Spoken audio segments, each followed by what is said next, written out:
Good morning.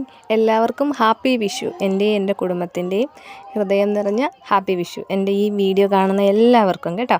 അപ്പം ഇതെന്ന് പറഞ്ഞാൽ വിഷുവിൻ്റെ തലേന്നത്തെ വീഡിയോ ആണ്. അപ്പോൾ ചായയൊക്കെ വെച്ചു. പിന്നെ രാവിലെ മുറ്റം തൂക്കാനായിട്ട് ഇറങ്ങിയേക്കുക. ഞങ്ങൾ മലനടയിലാണ്. മലനടയിൽ നിന്ന് പാവുമ്പേ പോയിട്ടില്ല. ഇവിടെ വൈകിട്ട് മുറ്റം തൂത്താലും രാവിലെ ആകുമ്പോഴത്തേക്കിന് തന്നെ വീണ്ടും ഇരട്ടി കരിയിലയാവും കേട്ടോ. നമ്മളിപ്പോൾ മുറ്റം തൂക്കുന്നത് ചുമ്മാതാ. ഇപ്പോൾ തൂത്തൊരു 10 മിനിറ്റ് കഴിയുമ്പോഴത്തേന് വീണ്ടും ഇതിൻ്റെ ഇരട്ടി കരിയില പൊഴിഞ്ഞ് വീഴും. കാരണം ഇവിടെ ചുറ്റും മരങ്ങളും കാര്യങ്ങളൊക്കെ ഉണ്ടായതുകൊണ്ട് എപ്പോഴും ഇങ്ങനെ കരിയില വീണുകൊണ്ടേയിരിക്കും. അപ്പം നമ്മൾ എത്ര തൂത്ത് വൃത്തി ആക്കി ഇട്ടാലും ഇങ്ങനെ തന്നെയാണ് എപ്പോഴും ഇങ്ങനെ കരിയില ഇങ്ങനെ പൊഴിഞ്ഞ് വീണുകൊണ്ടേയിരിക്കും. അപ്പോൾ രാവിലെ മിറ്റവടിയൊക്കെ കഴിഞ്ഞതിന് ശേഷം ബാക്കിയുള്ള പരിപാടിയിലേക്ക് കടക്കാമെന്ന് കരുതി. അപ്പോൾ മിറ്റം തൂപ്പൊക്കെ കഴിഞ്ഞ് ഞാൻ പിന്നെ അകത്ത് കയറി. അപ്പമായിരുന്നു ഇന്ന് ഉണ്ടാക്കിയത് കേട്ടോ. അപ്പവും പിന്നെ മീൻകറിയുണ്ട്. മീൻകറി ഞങ്ങൾക്ക് കഴിക്കാൻ അപ്പവും മീൻകറിയും കൂട്ടി കഴിക്കാമെന്ന് കരുതി. പിന്നെ പാർത്തമ്മോന് കൊടുക്കാൻ വേണ്ടി ബീഫ് ഫ്രൈ എടുത്ത് മാറ്റി വെച്ചിട്ടുണ്ടായിരുന്നു. കഴിഞ്ഞ ദിവസത്തെ ബീഫ് ഫ്രൈയുടെ കുറച്ചെടുത്ത് ഞാനെടുത്ത് വെച്ചതാണ്.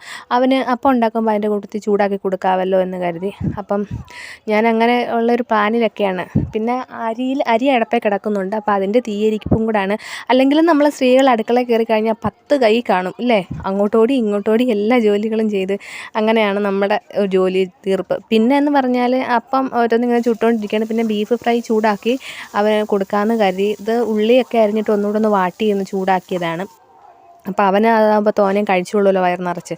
അപ്പോൾ അവന് കൊടുത്തു. അവൻ കഴിച്ചു കഴിഞ്ഞ് ഞാൻ തുണി നൂത്തിടാൻ വന്നപ്പോൾ കണ്ട കാഴ്ചയാണിത് കേട്ടോ.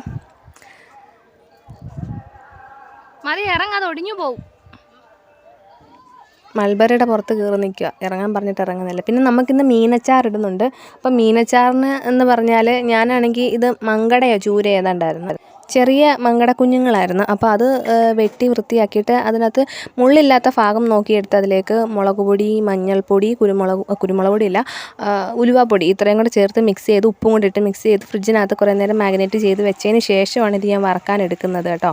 നിങ്ങൾക്ക് അങ്ങനെ ചെയ്യാം. അല്ലെങ്കിൽ അന്നേരം തന്നെ വറക്കാൻ നേരവും അരപ്പ് ചേർത്ത് വറക്കാം. എന്നിട്ട് ഇത് വറുത്ത് കോരുന്നുണ്ട്. ഞാനിത് വറക്കാൻ എടുത്തേക്കുന്നതിന് വലിയ കഷ്ണങ്ങളായിട്ട്. കാരണം എന്താണെന്ന് വെച്ച് കഴിഞ്ഞാൽ വറുത്തത് ഫ്രൈ ആയി കഴിയുമ്പോഴത്തേക്കും അങ്ങ് ചുരുങ്ങും, ചെറുതാവത്തില്ലേ. അപ്പോൾ അതുകൊണ്ട് ഞാൻ ഇച്ചിരി വലിയ കഷ്ണങ്ങളാക്കി മുറിച്ചെടുത്തത്. നമ്മുടെ മീൻ 2 ട്രിപ്പായിട്ടാണ് ഞാൻ വറുത്തത്. പക്ഷേ ഇത് ഫുള്ള് ഫൈനലായിട്ട് നോക്കുമ്പോൾ കാണാൻ ഇച്ചിരിയേ ഉള്ളൂ. നമ്മൾ കണ്ടിച്ച് അരപ്പ് ചേർത്ത് വെച്ചതിൻ്റെ അത്ര വലിപ്പത്തിലൊന്നും തോനെയൊന്നും ഇല്ല, കുറച്ചേ ഉള്ളൂ. അച്ചാറിട്ട് കഴിയുമ്പോഴും ക്വാണ്ടിറ്റി വളരെ കുറവാണ്. അപ്പം 2 ഘട്ടങ്ങളായിട്ടാണ് ഞാൻ വറുത്ത് കോരുന്നത്. അങ്ങനെ 2ാമത്തെ ഘട്ടം വറപ്പ് കോരക്കം കഴിഞ്ഞു. ഇനി നമുക്ക് ചെയ്യേണ്ടതെന്ന് പറഞ്ഞാൽ ഈ സെയിം എണ്ണയ്ക്കകത്ത് തന്നെയാണ് നമ്മൾ അച്ചാറിടുന്നത്. ഇപ്പം അച്ചാറിടാൻ പഠിപ്പിക്കുകയൊന്നും അല്ല, ഞാൻ വീണ്ടും പറയുന്നു. അനിയത്തിമാർക്കൊക്കെ ഇപ്പോഴും ഈ മീൻ അച്ചാർ, ഇറച്ചി അച്ചാറൊന്നും ഇടാൻ അറിയാത്തവർ കാണും. അപ്പോൾ അവർക്ക് വേണ്ടിയാണ് ഞാനിത് ഡെഡിക്കേറ്റ് ചെയ്യുന്നത്. അപ്പം എൻ്റെ വീഡിയോ കാണുന്ന ഏതെങ്കിലും അനിയത്തിമാരുണ്ടെങ്കിൽ അവർക്ക് ഉപകാരപ്പെടട്ടെ എന്ന് കരുതിയിട്ട് തന്നെയാണ്. എന്നിട്ട് നമുക്ക് സെയിം എണ്ണയ്ക്കകത്ത് തന്നെ നമുക്ക് കറിവേപ്പില ഇട്ട് അത് വെച്ചിട്ട് ദൂരോട്ട് മാറി നിൽക്കണം. കാരണം എണ്ണ എത്ര തിളച്ച് നിൽക്കുകയാണ്, അപ്പോൾ പൊട്ടിത്തെറിക്കും. പിന്നെ നമുക്ക് നല്ല അളവിൽ ഇഞ്ചിയും വെളുത്തുള്ളിയും വേണം. നല്ല രീതിയിൽ തന്നെ കൂടുതലായിട്ട് എടുക്കണം ഇഞ്ചിയും വെളുത്തുള്ളി. അത് ഈ എണ്ണയ്ക്കകത്തോട്ടിട്ട് മൂപ്പിക്കണം. അതിൻ്റെ ഒരു പച്ച മണം മാറുന്നവരെ നമുക്ക് അത് നന്നായിട്ടൊന്ന് ഇളക്കി മൂപ്പിച്ച് കൊടുക്കാം. എന്നാണ്ട് ഈ ഒരു പരുവത്തിലാവുമ്പോഴത്തേക്കിന് നമുക്ക് പൊടികളൊക്കെ ചേർക്കാവുള്ളൂ കേട്ടോ. പിന്നെ നമുക്കിതിലേക്ക് ചേർക്കേണ്ടതെന്ന് പറഞ്ഞാൽ ഉലുവാപ്പൊടി ചേർക്കണം. ഉലുവാപ്പൊടി ചേർത്ത് ഒന്ന് ചെറുതായിട്ടൊന്ന് ഇതാക്കി കഴിയുമ്പോൾ അതിലേക്ക് കുറച്ച് കായം ചേർത്ത് കൊടുക്കണം. അച്ചാറല്ലേ, അച്ചാറിന് എന്തായാലും കായം ചേർക്കാത്ത കാര്യമില്ലല്ലോ. അപ്പോൾ കായം ചേർക്കണം. പിന്നെ നമുക്ക് മഞ്ഞൾപ്പൊടി ചേർക്കണം.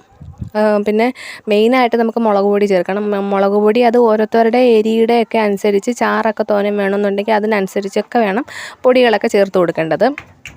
അങ്ങനെ അതെല്ലാം ചേർത്ത് കൊടുത്തതിന് ശേഷം പിന്നെ നമുക്ക് പാകത്തിനുള്ള ഉപ്പിട്ട് കൊടുക്കണം. ഉപ്പ് ഇട്ട് കൊടുത്ത് ഇളക്കിയതിന് ശേഷം കുറച്ച് വിനാഗിരി ഒഴിച്ച് കൊടുക്കണം. ചില നാടുകളിൽ ചുരുക്കാന്നൊക്കെ പറയുമല്ലോ, ആ സംഭവം തന്നെ. വിനാഗിരി ഒഴിച്ച് കൊടുക്കണം. പിന്നെ അതിലേക്ക് നമ്മൾ വറുത്ത് കോരി വെച്ചേക്കുന്ന നമ്മുടെ മീൻ കഷ്ണങ്ങളുണ്ടല്ലോ, അത് പറക്കിയിട്ട് ഇളക്കുക. ഇത്രയേ ഉള്ളൂ. തീ ഓഫ് ചെയ്ത് അടച്ച് വെക്കാം. നമുക്ക് ചോറിൻ്റെ കൂടെ കഴിക്കാം. പിന്നെ എനിക്കിവിടെ ജോലിയെല്ലാം കഴിഞ്ഞായിരുന്നു. ചോറ് വെന്തായിരുന്നു. പിന്നെ അച്ചാറിടാൻ വെച്ചതിൻ്റെ ആ മീനുണ്ടല്ലോ, അതിൻ്റെ തല വറുത്തതുണ്ടായിരുന്നു. പിന്നെ മീൻകറി ഉണ്ടായിരുന്നു. പിന്നെ ഞാൻ ചീനി വേവിച്ചായിരുന്നു കേട്ടോ. ഇത്രയായിരുന്നു കറി. പിന്നെ അച്ചാറുകളൊക്കെ ഉണ്ട്. മീൻ അച്ചാറുണ്ട്, പുളി അച്ചാറുണ്ട്, അങ്ങനെ എല്ലാം ചമ്മന്തിപ്പൊടിയൊക്കെ ഉണ്ട്. അപ്പോൾ ഇത്രയേ ഉള്ളൂ ഇന്നത്തെ വിശേഷം. എല്ലാവർക്കും ഇഷ്ടപ്പെട്ട് കാണുമെന്ന് ഞാൻ കരുതുന്നു. അപ്പോൾ നമുക്ക് വീണ്ടും നല്ലൊരു വീഡിയോ ആയിട്ട് കാണാം. അതുവരെയും ടാറ്റാ.